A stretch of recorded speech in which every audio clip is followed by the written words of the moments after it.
Welcome back to the channel, Tutu UK here, and we're going to talk about Play Expo, Blackpool 2023. Couple of pickups from there, and other pickups that have gone on since.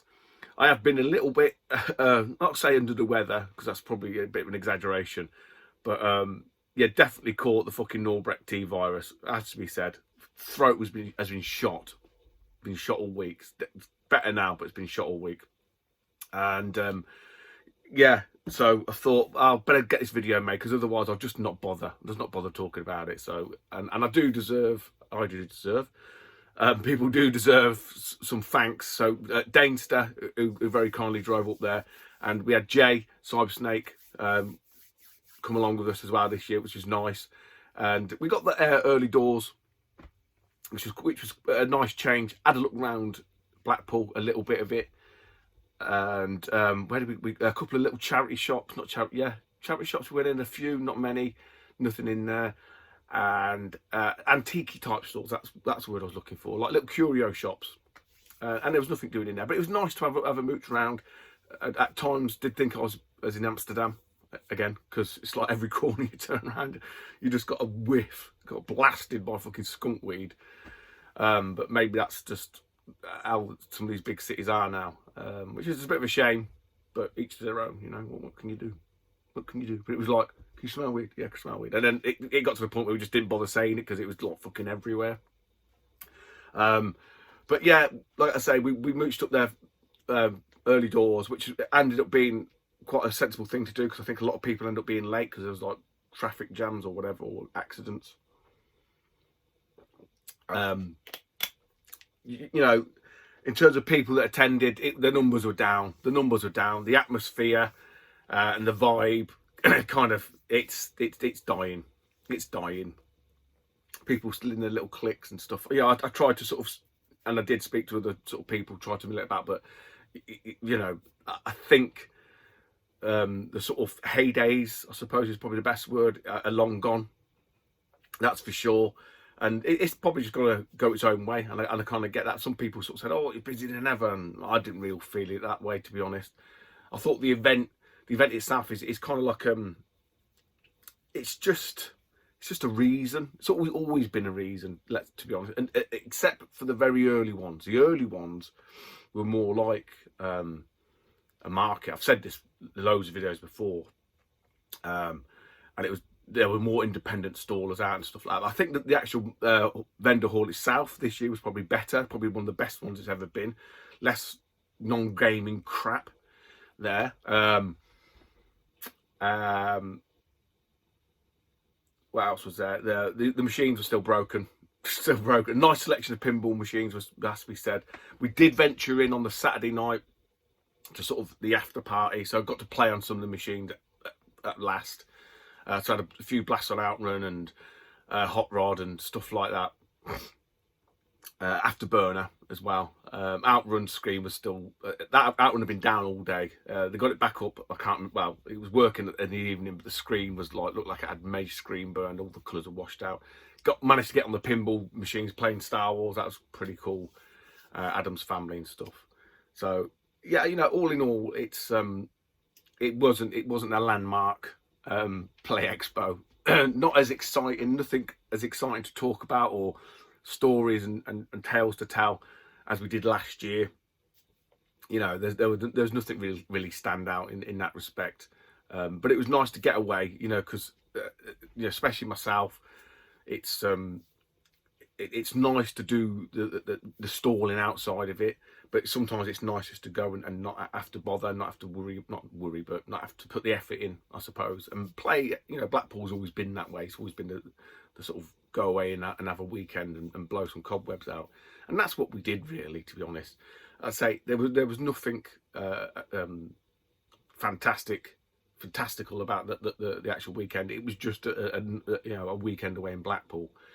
Seeing a couple of fellow tubers, said hello to them, you know, had a drink, had a chat, and then, you know, it was really sort of me, Dana, and Gus Newton doing a thing of an evening, to be honest. And yeah, we had a good time. We'll always have a good time. I said that, we'll always have a good time, so it doesn't really matter. But it would have been nice if there'd been a more of a collective coming together of people, a group, you know, on the Friday. But I think them days are gone. They're gone. And whether it would be worth going up there on a Friday evening now, probably not, to be honest. There really isn't any gravity to pull you up there. Yeah, I even said today on the Saturday, it's probably not even worth going up there on a Saturday night to meet people. And he went, oh, there might be some stragglers who'll come out. There fucking weren't. I knew they weren't. But you know, you can try and that's it. So outside of that, like I say, another year chalked off. But again, another good weekend away. That's what it is. A good weekend away. So I only got two items from Play Expo. These are both from Console Passion. Now, what I will say about Andy Brown and his pricing, he's definitely competitive, honestly. Although I did buy these, but I mentioned in the last vid from Oxford, I bought a Mega CD games and I already had it. So these were kind of like, I took that game back, got these and got a little bit of cash back, essentially, sort of like a refund. So although I did buy them from there, I didn't really buy them with money from there. But anyway, doesn't matter. Two PC Engine titles. So this one I'd seen at the Birmingham market. The guy from Gibraltar had it, but he didn't have the sleeve, and I'm sure he was asking more money for this. Oh, I meant to talk about my throat. Yes, on Saturday night, my voice was shot. It's been shot all week.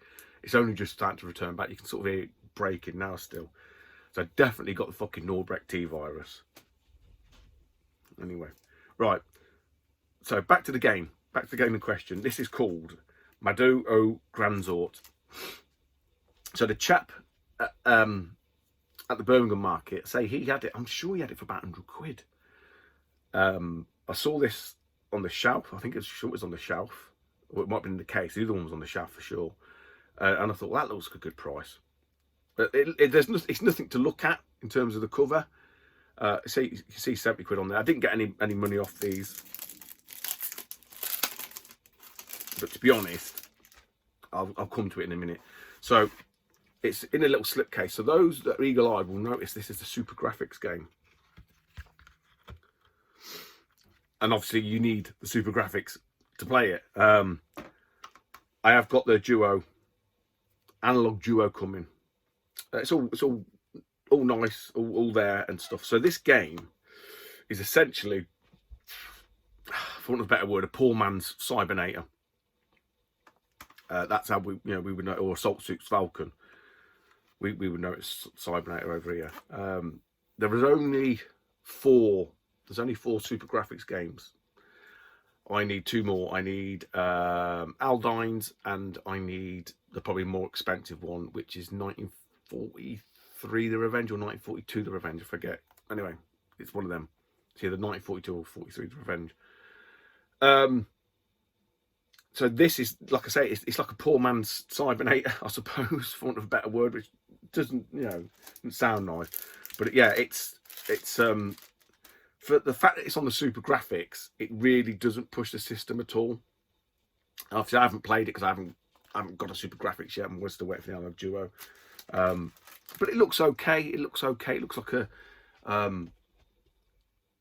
less gritty Cybernator. It looks like if Master System did the Cybernator. My bloody throat. But it was there, and I thought, you know what? That's the cheapest I've seen. And to be honest, looking online when I got back, that is a great price. And Andy Brown and at Console Passion, really competitive. They are really competitive, and they've got some nice stuff in, nice stock in. Now this one, there was a group of PC Engine games that were on the shelf. Those that have been to Console Passion, especially about Play Expo, will know they have like a corner unit with all the shelving unit, a corner section with all the shelving units, and then the sort of display cabinets. I think that might have been in the display cabinet. This was definitely on the shelf, along with another half a row of PC Engines with no price on them. And as soon as I picked this up, I thought, I know that game, because when I've been looking around on, like, especially PC Engine Bible, I thought, I know that game. I had no price on it, so I sort of said, look, sort me a price out for these two, and then we'll knock it off the total. And I think they end up charging me £13 for this, which is an absolute fucking bargain. And it's called Gulliver Boy. So Gulliver Boy, let me get out this thing. I say it's got no price on it at all. No price, no price, no price. And I wouldn't lie to you, you know, I wouldn't sort of say, oh, it's only £13 when they charge me 60. No fucking point. So this is basically your standard RPG fare, but it's made with a Hue video, which is like, you know, almost like getting towards DVD quality kind of graphical abilities. And what they said about this, now obviously it's in Japanese, so you probably have to get it translated, but what the PC Engine Bible said about this is there's this one and another one which really showcase what the PC Engine can do. And they said it's a shame that this never made it across, because it really would have, like, if they'd converted this to say like the turbo graphics and stuff like that, when, you know, when that was out, it would have really pushed the system and really would have probably pushed sales. So at £13, I'm like, yeah, I mean, it's just one of them weird ones where it's a double case and there's no reason for it. But yeah, those two there, 83 quid, and I got some money back from what I was owed, essentially. So quite happy with them. Like I say, unfortunately, Play Expo, the Friday night, unless something drastically changes, which I can't see it that way, year on year, it's just getting, yeah, less and less, there's less and less of a pull to go to the Friday night meet. Yeah, I'd still go to Blackpool, because I just like that weekend away, to be honest. But yeah, the Friday night is just like, maybe not moving forward. Right, that's that done. Like I say, many thanks again to Dainster for driving. Great company all weekend, and Russ Newton, who doesn't make videos anymore. Or he does make videos, but not gaming videos. Right, so we'll move on. We'll move on to some other stuff. God, I look rough as fuck. Charity shop finds. There's a load of charity shop shit here. I might show you it in a little cutscene if I can be bothered. Best use ever for an Xbox 360 tat. Rated tripod legs. Anyway, here's a shit shelf. There's some nice bits in there. Nothing I need though. A couple of nice PS1 games, but yeah. There you go. I've got some nice bits, but nothing I'm keeping, so there's no point showing you, except for this one. These two things here. In a job lot of PS1 games. I don't really know a great deal about it, but I thought it looked interesting. RC Stunt Copter. It kind of reminds me, I haven't played it, kind of reminds me of the that bastard fucking helicopter scene in Vice City. Is Vice City where you had to fly the bomb-loaded helicopter? Fuck me, the controls on that were so janky. It was terrible. I mean, it might be a shit game. It might not be being sold. I don't know. And then this one, I think I had this. I'm definitely sure I've had this in the past. And I must have moved it on when I probably traded in a load of DS and Wii games to get Castlevania to CX. But again, I got it back. Rainbow Islands Revolution, just because it's Rainbow Islands, and why not? I'm gonna say it was just in a lot of DS titles. The instructions a little bit, how you doing, but it'll be fine. Stick it on the shelf. No fucker will know. I'll definitely not know. Right, then the next couple of bits I've got Super Nintendo. Wouldn't be one of my videos. That's a Nintendo cardboard, would it? And then an update on one of the things, and I don't think I've showed this. Again, I probably may have done, I can't remember. I might have referred to it. But before that, huge thank you to Claire, the Retro Repair Bear. She's worked her wonders again. I handed this over at the Birmingham market. I didn't expect it back before Blackpool, but I just sort of said, look, I'm seeing Dainster again, so if you could squeeze it in, then, you know, you can hand it back to me, because I wouldn't like this to be in the post, so I didn't send it in the post. But she's worked her wonders on my baby, my Mighty E AES. So Claire's very, very kindly socketed the main BIOS chip for me now. Mine was piggybacked poorly. And I didn't realise someone had already done the RGB bypass on this. But again, she said it done it poorly. So she's fixed that and obviously cleaned it all up and done worked a magic, essentially. There are revisions of the board, and I wasn't sure which one this was that can need the sound tweaking, but she said mine didn't need it. So we've got like a spruced up, polished. It's had a makeover, my AES, so it's you know, good to go. And she put some feet on it. Could you put some feet on it, Claire? I think she's put some extra feet on it for me, bless her. This is wonderful. Honestly, if you need anything fixing, send it to Claire. Does a fucking fantastic job. I can't recommend highly enough. Anybody on the Facebook groups that's asking for things to be modelled, I always just put a website address on there, because I can't fault her. Can't fault her. I need to find some of the shit for her to fix now. So that is a beauty. That is a beauty. Really happy to have that up and running. Nicely nice. Nicely nice. They don't nicely nice. Right, sticking with consoles. An update to the boxes, more boxes. Did you like the box under under the stairs? For those that are wondering, it's just all the other shit that I can't fit in here. That's basically what it is. It's not for sale, it's not for trade or anything like that. It is basically part of my collection. It's the console collection. Unfortunately, this won't be fitting in there because there is no more room. I've got to find somewhere for this to live. But this is now complete. Well, I say complete. What I'll probably do is put a little video in here about the stuff that's in this. I might put it up separately because I was trying to find this on YouTube just to sort of try and verify what should come in this box set, and I couldn't find any videos. I couldn't find any pictures except for the stuff on eBay, as I mentioned before. So I'm 99% sure it's complete, other than the little white box that the console might sit in. But no one's come back and said every one of them had the white box, or only some of them had the white box. But this has got everything in it now. I bought a SNES off eBay, 50 quid with a game. Cleaned it all up and dropped it in here, essentially. So that is now a nice box. And I think in total, and I can't remember if I've talked about this, so the box cost me 70, the SNES cost me 50, the cart cost me 20, and the manual cost me 10. So what's that? That's 50. I'll put the number up here. It's like 120 quid or something, I think, isn't it? Something like that. So, Billy Bargain piecing it together. Bit of a ball ache, but we got there, you know. And that's kind of part of what I enjoy doing. So here is my complete Super Mario All-Stars and Super Mario World box. Super Nintendo set. I believe this is complete. The jury is still out on whether there is an internal box. I'm still not sure, so if someone can let me know in the comments, that would massively appreciate it. But yeah, essentially it's two trays. You've got the box. All that sits on the top tray, bizarrely enough, is just the cart and the instructions to the game. You have your baggie with all of your precautions, instructions for the SNES, and the flyer and stuff. One SNES, one power supply, one controller, and one RF cable, and I think that is it.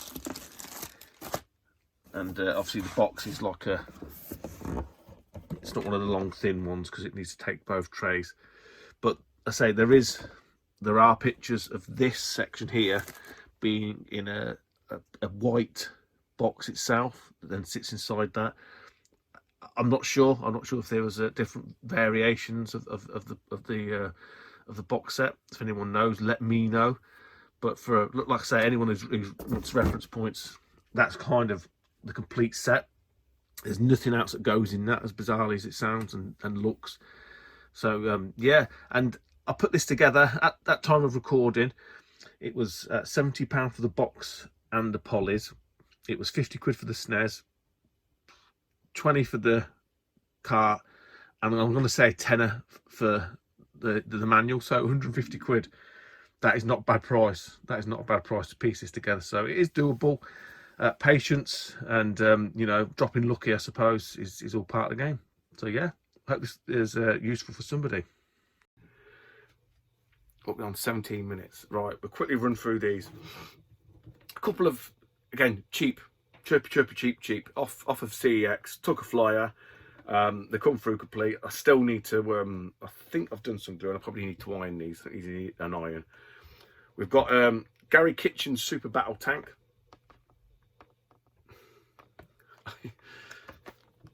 Yeah, why, Stu? I think they're about like £12 each. They weren't very expensive. It is complete. They're all in quite nice condition. Another one which I'm still trying to get on the NES. Jim Corbana very kindly sent me the manual for it, and it's, well, this is called Super Battleship. So yeah, you sunk my battleship. It's just that. Oh, talking of battleships, and you sunk my battleship. And I was speaking to the lads about it on Friday. RoboDoc. If you're into RoboCop and you like RoboCop, try and acquire. I just downloaded it, or you might be able to stream it from some hooky site. It's called RoboDoc. It's basically, as the name suggests, it's just a fan-funded documentary about RoboCop and the making of it. 4-parter. Fucking brilliant. Absolutely brilliant. Anybody who's of my age or was into RoboCop, acquire, find RoboDoc. That's just reminded me. Yeah, but battleships. Well, a couple of little bit more nicer titles. Again, these are still all from eBay. I can't remember what I paid for this. It's come through complete. I've done nothing to this one at all. It still needs sort of fettling slightly. One for the Ocean collection. Eek the Cat. I think I might have a loose card of this. I'm guessing it's just a furry action platformer. I can't really speak too much to it. I have got, hopefully, some outs coming that might make some of these games more accessible. Now, this one I did keep the receipt for because I thought, well, some people might not believe me because the price I paid for it, absolute fucking belter. It's a belter. Let's get rid of that. So, for what is essentially 22 quid, whatever it costs, isn't it? Yeah, 2 quid postage. I've got a really nice copy of Hurricanes. Now, I've seen Retro Roy, TJ, he picked this up. Or was it his mate? I can't remember. I think they might have paid closer to 100 quid. I can't remember now. But yeah, I saw this pop up on CEX. I'm like, yes, yoink. Boxed, complete, in lovely condition. And just to show you guys, I wouldn't fucking lie to you. It's not my style. I'm not Billy Bullshit. 20 quid. That's why I love CEX. I don't give a fuck what any of you fucking haters say. You're all fucking wrong. I'll tell you that now. You're all wrong. Stop making your stupid videos. And sticking. And finally, another great buy. Not as much of a bargain. Well, probably is, maybe, depending on how you look at it. But in terms of like market value, that was a real bargain. This is a great buy. For the price, this is a great buy. And you can check the price. I'm sure it's like 50 or 55 or 52. I can't remember. Again, one I've seen Sean Pompey's Games Room. I'm sure he said he had a couple of these because he was buying lots of stuff off of eBay. I'm sure he's had a couple of these pass through his hands. These always struggle with the condition. Marcus down the Lads Game is going to fucking hate me because he hates people waffling and that showing the thing. But fuck yeah, you're going to have to sit and wait. They always struggle with the condition. This one's come through and it's probably the best one I've seen. It's got a few little dinks in it, that's it. And we're talking about the tin box Super Street Fighter 2 Turbo. And it's got the badge and it's got everything. It's in really, really nice condition. Where everything falls out. Bag it up. The whole 9 yards. And I say it always gets pitted. I don't think it's like rust. Well, it is rust, but it's not from being rained on. I think it just doesn't like the element changes. I can't remember. It's probably coated with something. Someone will probably tell me. But once it starts scuffing up, and then you get like the cold and the damp and the cold and damp, it just starts chewing into it. So hopefully in here it'll be fine. Obviously someone's really looked after this. There's a few little, you can see a little dink there and a little bit, you know what, I'm not, for the price I've paid for this, fucking happy as pig in shit.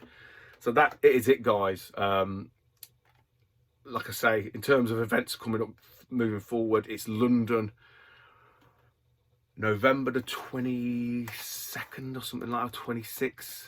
Can't remember, it's a Sunday. So we're stalling out with Daz. But other than that, guys, take it easy, and I'll speak to you soon. Bye-bye.